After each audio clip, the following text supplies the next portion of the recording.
Now we review Velma, Episode 1. Velma. That seems derivative somehow. Alright, so we've all heard that there is a Scooby Doo prequel out, so it's Scooby Doo before Scooby Doo, but set in modern time, and that is entitled Velma, the sexy nerdy member of Mystery Inc. Before I get to this, let me remind you, of course, for every 1,000 subscribers I get, I do purchase one of these bracelets from 4Ocean. 4Ocean pulls a pound of trash out of the ocean every time I do that. So if you'd be so kind as to comment, like, and subscribe, you'd be supporting a better world. Now, the first episode, which is oddly titled Velma, starts out with a nude shower scene where you see a lot of cartoon butts.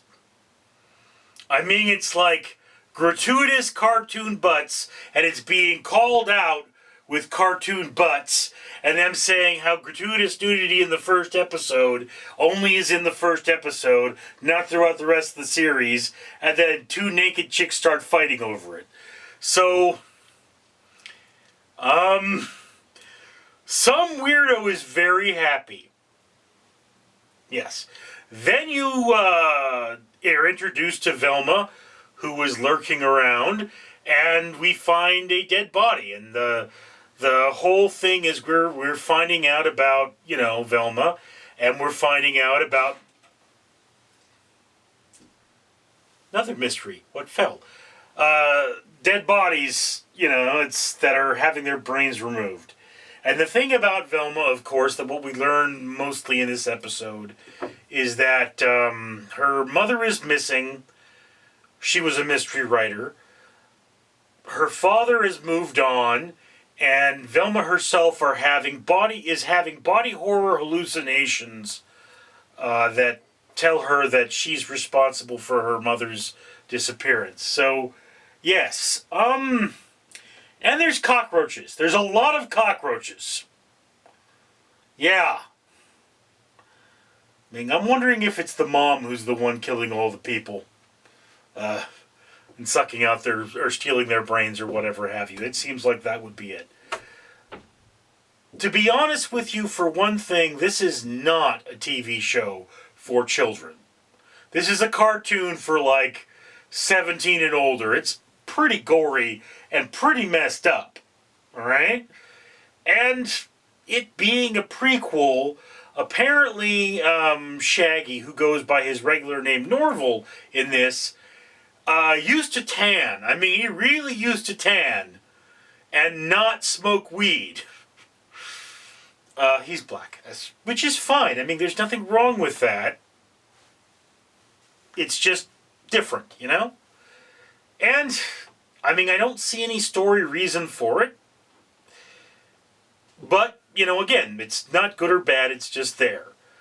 On the whole, though, if you were looking for some Scooby Doo fun, this is not going to be Scooby Doo fun for you. This is, it's,